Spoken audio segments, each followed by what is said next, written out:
So San Antonio had a chance to put Denver on the OKC side and didn't do it. So that also means now that the Lakers are playing the Rockets. And I think from the Lakers perspective, certainly the more favorable matchup between Houston and Minnesota. I think however you feel about the Lakers' probability of getting out of the first round, and I think there's a lot of moving parts with this, right? With Luka's potential return, Austin's potential return, and if the Lakers can extend the series and make it competitive to start without those guys, I certainly have a higher probability, whatever that's at, compared to, against Houston compared to Minnesota, right? I think that's the big thing here. The downside to this path is that if they somehow find a way to beat Houston without Luka, without Austin, or maybe they get one or both of those guys back at some point in the series, they will have very little time to have regelled and figured out the updated rotation with everybody back and healthy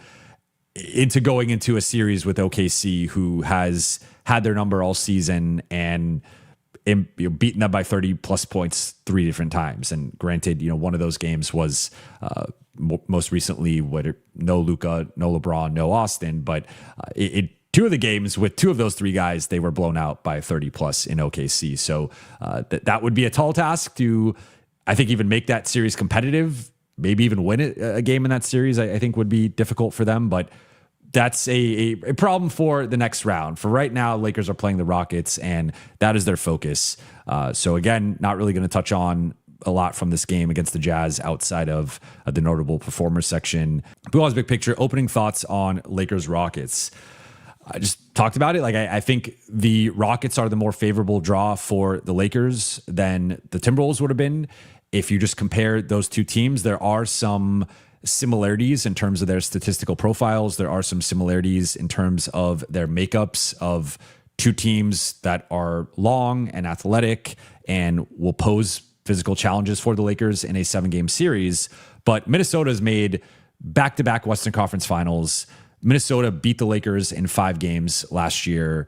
And I think if Minnesota came in game 1 and the Lakers are riding on this high of they've won 3 straight, it feels like they figured a little bit of something out, and Minnesota comes in and just beats them by 20 in game 1, I think the morale would drop in a really deflating and devastating way that I don't think Houston's going to do that. But even if Houston did it, I still think the Lakers would have a little bit more confidence to it. With Minnesota, it would feel like a rerun of last season and a rerun without Luka and Austin, who cooked the Timberwolves in the regular season. That's the tough part about this. Is I think if the Lakers are playing Minnesota with Luka and Austin or Houston with Luka and Austin, I would favor them in either one of those series. But taking those 2 guys out, it's just such a big blow that it's going to be tough for them to overcome that. But I think looking at the matchup more specifically, I'm going to be interested to see how Houston approaches things, because I was watching some LeBron film against Houston and seeing a lot of how he operated against them. It was a lot of him off of the ball as a catch and shoot threat, as a screener and roller, as a cutter, getting out in transition.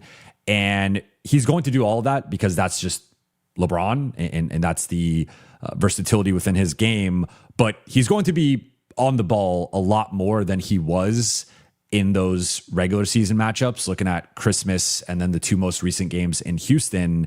And just quick thoughts on Houston's defense. I think there's an element of they pay a lot more attention to the ball and just kind of keying in on that. And that's where the Lakers were able to exploit them along the baseline and with some of their weak side stuff. And I think they're still going to be able to do some of that, but it is going to be LeBron primarily on the ball. So I think when the ball's flowing through Luka and Austin and LeBron is more of the third option in those scenarios, although they went to him plenty across the 2 games in Houston, it's just a little bit of a different role compared to him being the primary guy, which we've seen Luke Kennard on the ball. We've seen Marcus, since he's returned the last couple of games, be on the ball more. But make no mistake about it, LeBron is going to be the number 1 option in this series. And I think LeBron's going to have 35-ish plus % usage percentage. I think we're going to get a heavy dose of LeBron in terms of playing 38, 40, 42 minutes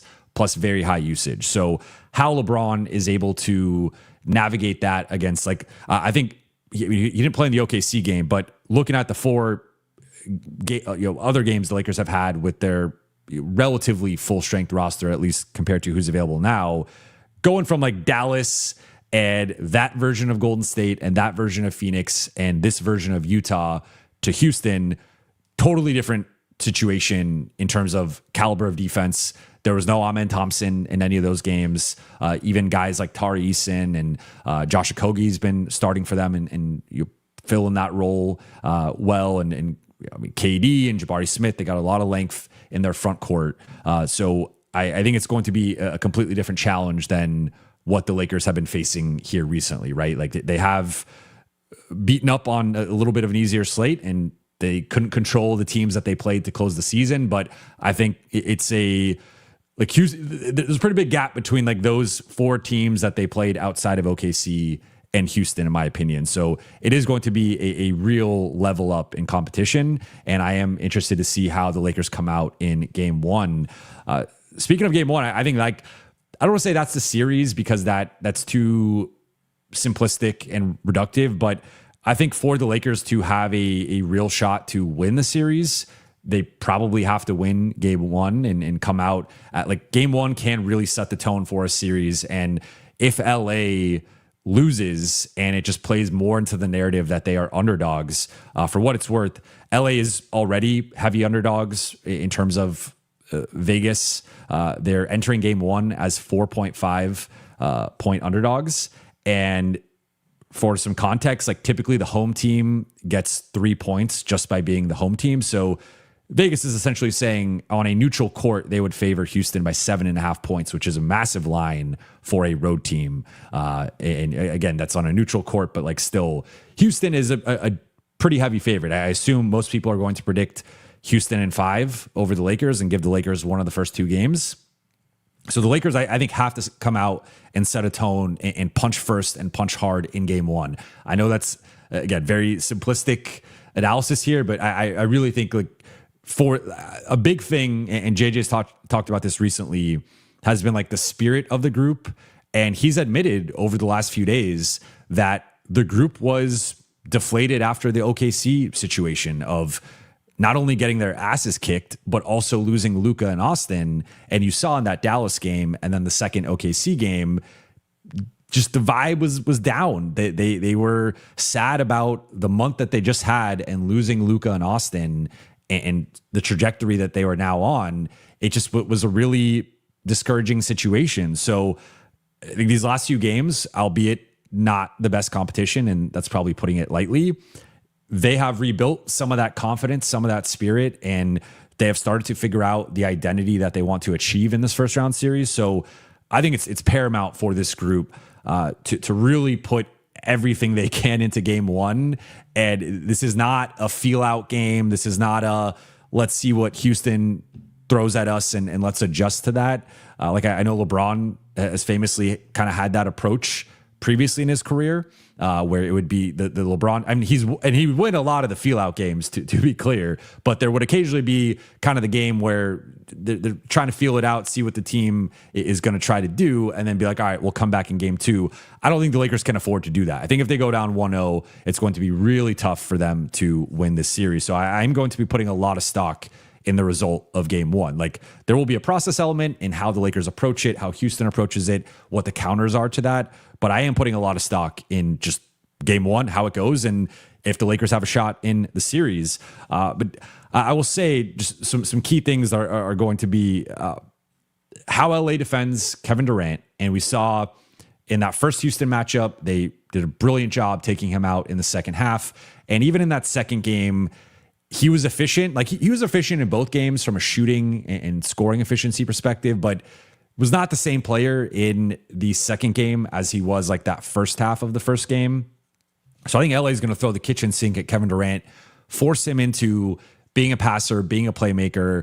I would assume Houston comes with some adjustments. They did not adjust really in that second game. The adjustment was basically don't give Kevin Durant the ball and play more through Alperen Şengün. And I think there'll be an element of that where if I'm thinking about the Lakers defense, I'm more so I'm attacking DA and I'm attacking whoever's guarding Şengün. Maybe the Lakers go with like we'll touch on the starters, but maybe they go with like Rui on Şengün and they have DA in a floating role, and maybe he's floating off of Amen Thompson, or maybe Houston goes back to the Tari Eason starting group, or maybe they keep starting Josh Okogie, and then you have DA as a floater there. You could also have LeBron in that role as a floater and helper, and just being like wherever. I'm basically like the soft double guy here of if KD's in my vicinity, I'm going to be doubling him. If Şengün's in my vicinity, I'm going to be doubling him. But I think a big thing for LA is going to be the defensive playmaking in this series. If LA can get Houston uncomfortable offensively and really disrupt them and play into Houston's lack of ball handling and playmaking and just processing and decision making, I think that's how LA can kind of muck up the series and extend it. I think it's going to be really difficult for them to win this series if Luka does not return. I just think that we saw even with Luka, those were two close games that LA was able to pull away in the clutch, but they were still two close games that the Lakers heavily relied on Luka and to some degree Austin. I think taking those two pieces out of this, it's going to be difficult for them to score because remember that first game was a rock fight. Houston had some moments and stretches of that game where they physically overwhelmed the Lakers, and they generated a bunch of turnovers, got out in transition, got a bunch of offensive rebounds. And I think that's going to be one of the pivot points here is going to be LA themselves. Like, can they take care of the ball? Can they box out? Can they win the possession game? And can they just play mistake-free basketball? Because that's another thing here of I think LA's off, like the version of LA's offense we've seen these last few games, I don't think is going to translate into the Houston series. Maybe they have a game where they're shooting 50+% and 40+% on threes and hitting 15+ threes. I don't think that's going to be the norm for the series. So LA is going to have to play some uglier basketball, get into the mud with Houston, and find a way to beat them at their own game to some degree. I don't think they're going to do that for the entirety of the series, but we saw them do that in that first game. But again, they also had Luka closing the game, and thinking about that second game and just how Luka made big shot after big shot, big play after big play, not having that safety blanket. They're going to rely on LeBron, and LeBron's been playing great basketball, best basketball of the season. But it is like, I mean, it's just right now, I think those two are at different stages of their game in terms of being an ISO scorer. Like Luka is arguably the best ISO scorer in the game. The only other player you could put in the same vicinity as him is Shea. And so Luka was able to attack that defense just going one-on-one, or even sometimes 1-on-2, 1-on-3. Remember him splitting the doubles and getting downhill, hitting guys for lobs. There's going to be a lot of onus on LeBron to be able to attack in isolation in that way. His jumper is going to need to fall at a high level. And then that's before we even mentioned, like, I'm really intrigued to see how Luke Kennard handles this matchup, because if I'm Ime Udoka, I'm saying, Amen Thompson, your job for this series is make Luke Kennard's life a living hell. And I don't care if you score 0 points. I don't care if you have 0 assists. You are in Luke Kennard's jersey and you are like hounding him 94 feet everywhere. And Luke, like we saw it against OKC, he was not the same. He didn't have the same level of comfort as a ball handler and playmaker. And that's now, no LeBron. So I think that was like, I don't want to hold that against him necessarily, but like doing what he did against Dallas and what he did against Golden State and what he did against Phoenix and tonight only played a half. I just think it's a different beast. If Amen Thompson is in your jersey for 40 minutes at 94 feet, that's one of the best, if not arguably the best perimeter defender in the league. And I just think that that's going to be a really difficult challenge for Luke to navigate. Like, it's one thing when he's off the ball and he could curl around screens or be a movement shooter, right? Like we know he could do that at the highest of levels, but him going from doing that to being like a point guard against that type of defender, I think is going to be an enormous challenge. And I don't know how he's going to, and it'll be a by committee approach, right? Like LeBron, I think they're going to prefer to have Luke and Marcus bring the ball up and then initiate it into getting LeBron the ball in certain spots and then the offense flowing out of that. But LeBron will have his fair share bringing the ball up. Marcus will have his fair share bringing the ball up. But I think Luke in particular, just because the athleticism gap between an Amen Thompson and a Luke Kennard is about as big of an athleticism gap as it gets in the NBA. I just think that that's going to be a priority for Houston, is like pressure Luke and make him uncomfortable in a way that we don't have enough of a sample size to know how he would fare in that situation. But that is something that even like the best ball handlers in, like, I think Austin in this matchup would have a tough time attacking Amen Thompson off the dribble, right? So in Austin is, I think, several tiers ahead of Luke's as a ball handler playmaker. So we'll see how that part of it goes. I think DA is going to be a big part of this series. Thinking about the close that he had in that first Houston game. It was the back-to-back games of Denver and Houston, and he comes back in the Denver game late, closes, and then plays in overtime. And then the final few minutes of that Houston game where he breaks through with offensive rebounds. And as a roller, they went small in that game, didn't close, didn't have Şengün. I think they will likely play bigger against the Lakers. But I think a win for the Lakers would be finding a way to play Houston's bigs off the floor. It reminds me of a couple seasons ago, last season, there was that game late in the season, I believe it was late March, where the Lakers played Şengün off the floor in the fourth quarter, and Houston just went to an all-wing lineup, and I think it was Jabari. They also played Jalen Green off the floor. It was Jabari, Dylan Brooks, Tari Eason, Fred VanVleet, and someone else. I don't remember who the fifth player was, but that's to me a win for the Lakers. If you can target Şengün and play him off of the floor or play him out of crunch time situations, that's a massive blow to their offense. And that's a way that, because I don't think they're going to go to Capella. I think it's going to be either Şengün at the 5 or small ball to close games at least. And if the Lakers can find ways to play Şengün off the floor, whether it's getting him in foul trouble or fouled out or just attacking him relentlessly defensively, that's going to be an interesting chess match with all this as well.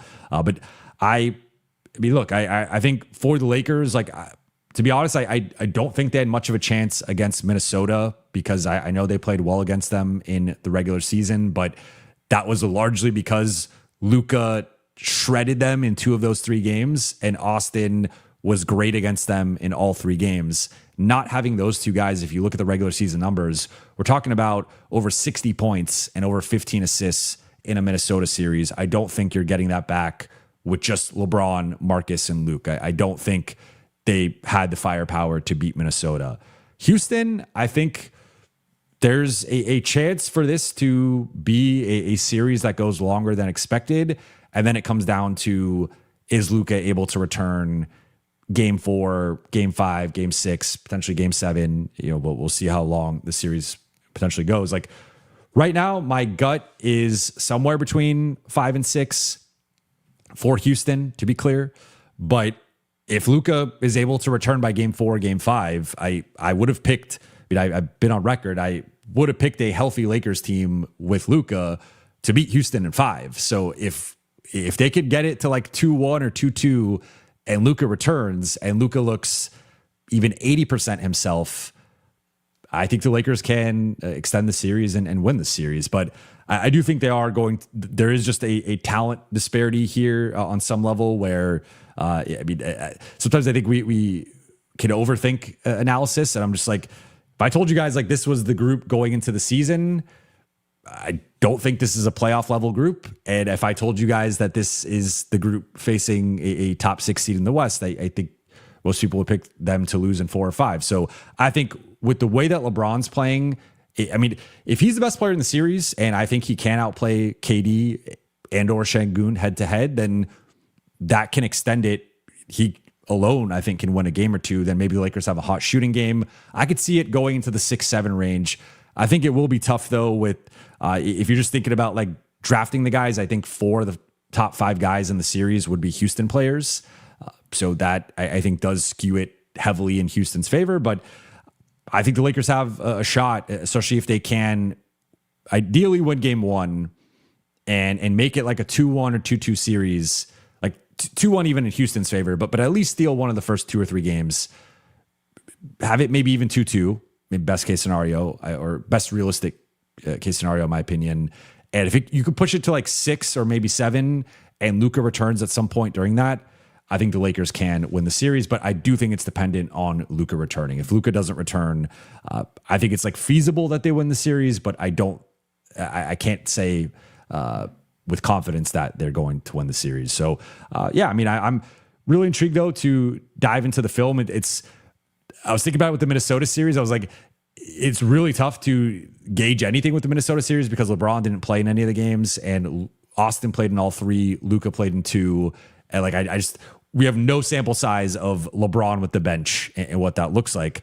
We have sample size with that in the Houston series. So I'm intrigued to dive more into that. What's worked, what hasn't worked, what's worked on the Houston side, what hasn't worked. But yeah, I mean, I think the Lakers have a shot in this series. They're going to be underdogs. That's just the reality of the situation. But look, I mean, if Luke plays the way he's been playing the last few games, Marcus has come back and not look like he's missed a beat. Rui and DA both had 2 of their better games tonight that they've had in weeks. There are some things to be encouraged by the recent play from the group. Now, again, I do have to add in the caveat of the recent competition, but yeah, I think the Lakers have a shot in this series and at least a shot to make it competitive and extend it. And then if Luka returns and Luka looks like Luka, we saw how that went in Houston.